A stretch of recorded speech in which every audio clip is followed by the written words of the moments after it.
साथियों, मैं ओंकार गोस्वामी आपका इस चैनल पर हार्दिक स्वागत और अभिनंदन करता हूं। आज के इस वीडियो में हम अभिव्यक्ति और माध्यम पुस्तक से कैसे लिखे कहानी पढ़ने वाले हैं। यह आरपीएससी के फर्स्ट ग्रेड हिंदी के पाठ्यक्रम में शामिल है। इसमें हम महत्वपूर्ण नोट्स के रूप में और प्रश्नों के रूप में इस वीडियो में पढ़ेंगे। वीडियो शुरू करने से पहले आपसे एक निवेदन है कि आप यदि चैनल पर नए हैं तो इसे सब्सक्राइब जरूर करें, बेल आइकन दबाएं, ऑल पर क्लिक करें ताकि आपको आने वाले वीडियो का नोटिफिकेशन समय पर मिलता रहे। लाइक करें, अपने मित्रों के साथ शेयर करें और अपनी प्रतिक्रिया कमेंट बॉक्स में ज़रूर लिखें। आइए वीडियो शुरू करते हैं। पुस्तक है अभिव्यक्ति और माध्यम, जो कि वर्तमान में कक्षा 11 और 12 के लिए प्रचलित है, पाठ्यक्रम में शामिल है। उसका 8वां अध्याय है कैसे लिखे कहानी। इसमें सबसे पहले हिंदी कथाकार है कृष्णा सोबती, उनका एक वक्तव्य है, हम उसके बारे में पढ़ेंगे। पहले, कहानी किसी एक की नहीं, वह कहने वालों की है, सुनने वालों की भी, इसकी उसकी सबकी, सृष्टि समूचे परिवार की। नानी की मुहर इस पर है, इस लोक की प्रजा होने के कारण हर किसी की कहानी लिखी और सुनी जा सकती है। इनकी दृष्टि में कहानी हर किसी की है। और महत्वपूर्ण जो प्रश्न यहाँ पर बन रहा है वह है कि कहानी पर किसकी मुहर होती है। तो नानी की मुहर होती है कहानी पर। चूँकि वक्तव्य भी देकर के पूछा जा सकता है कि यह वक्तव्य किसका है, और मुहर के बारे में भी पूछा जा सकता है कि किसकी मुहर इस पर या कहानी पर होती है। तो नानी की मुहर होती है।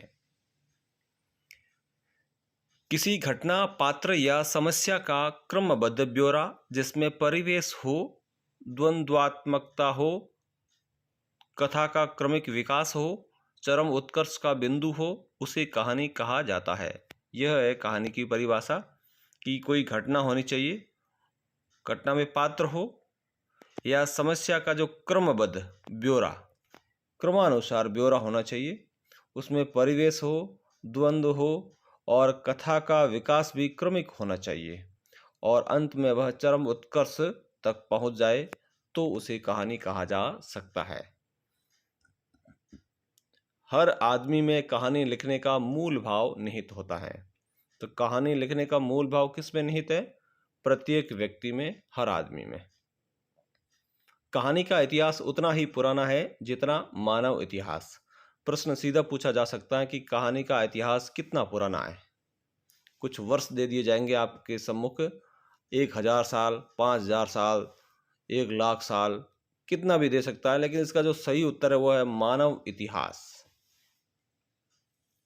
कहानी का इतिहास उतना ही पुराना है जितना मानव इतिहास।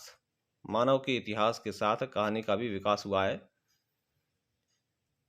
प्राचीन काल में मौखिक कहानियों की लोकप्रियता इसलिए भी थी कि इससे बड़ा संचार का कोई और माध्यम नहीं था।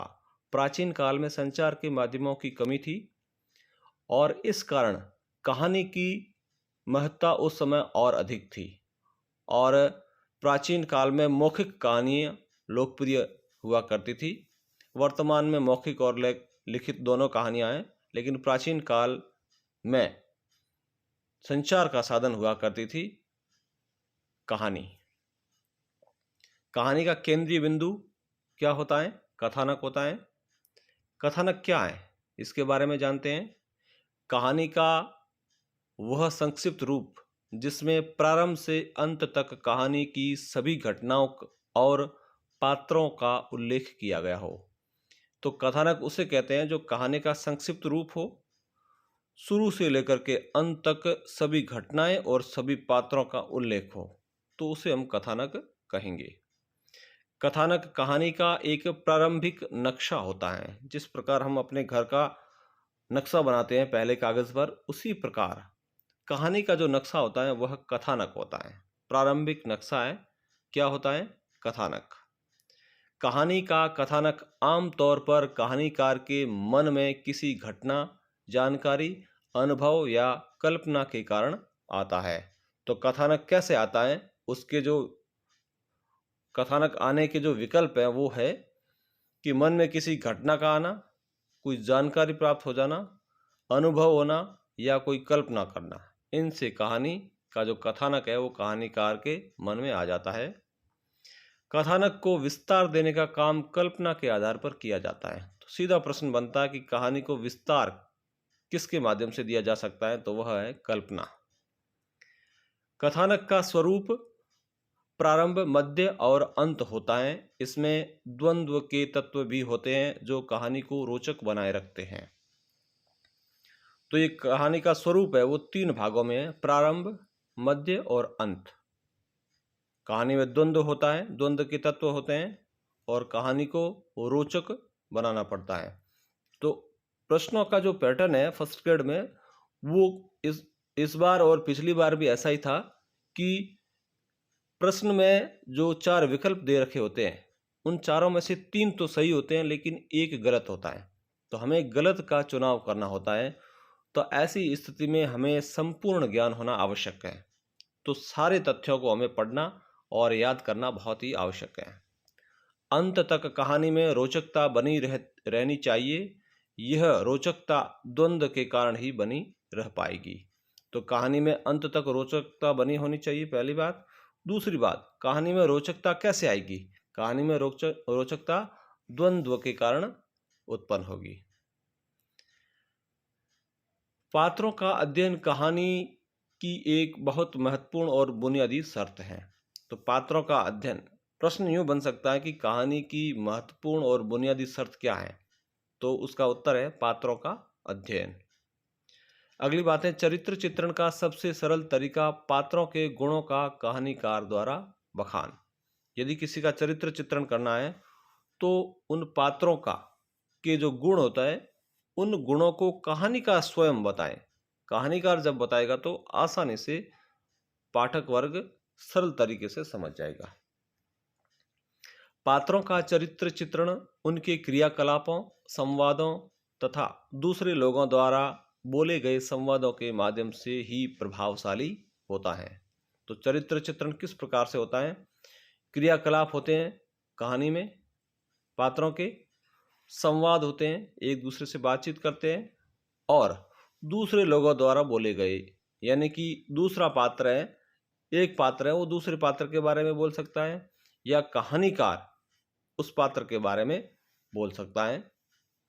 तो एक दूसरे के बारे में जो संवाद बोले जाते हैं उनके माध्यम से भी पात्रों का चरित्र चित्रण प्रभावशाली रूप से किया जा सकता है।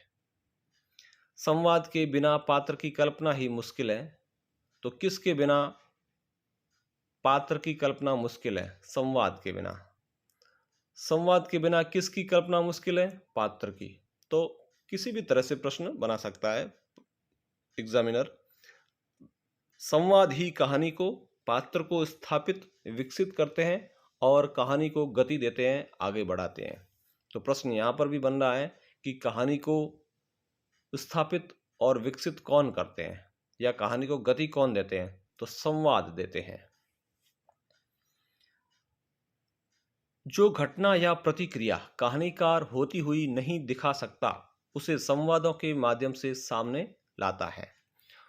कोई घटना घटी हुई है और उसे कहानीकार अपने स्वयं कह करके नहीं बताना चाहता है, तो फिर उसका आसान तरीका है कि वह पात्रों के माध्यम से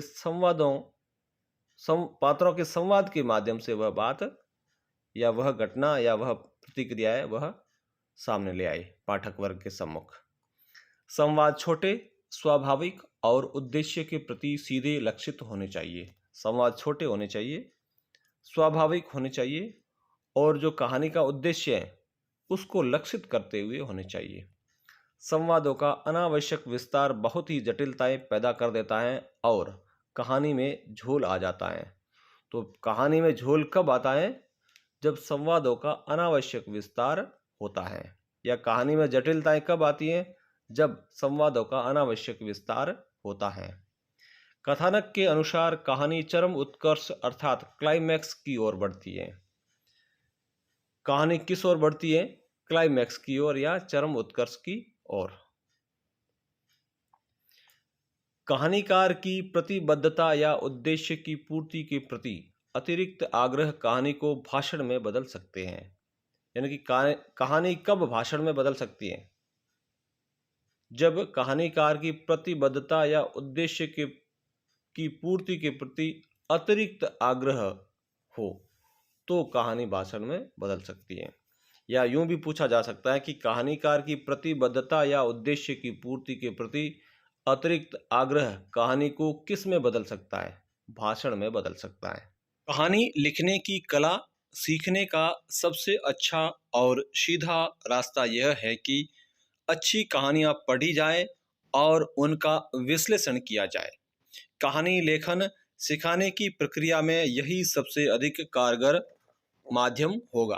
तो कहानी सीखने के लिए दो चीज़ों की आवश्यकता है। पहली बात कि अच्छी कहानियां पढ़ी जाए और दूसरी बात उनका विश्लेषण किया जाए। तो इस तरह से यदि कोई अपनी जीवन में कहानी लिखने के प्रति समर्पित भाव से कार्य करता है तो वह एक अच्छा कहानीकार साबित हो सकता है। कहानी को प्रामाणिक और रोचक बनाने के लिए देश काल, वातावरण तथा स्थान का ध्यान रखना आवश्यक है। तो कहानी को रोचक बनाने के लिए किन तत्वों की आवश्यकता होती है?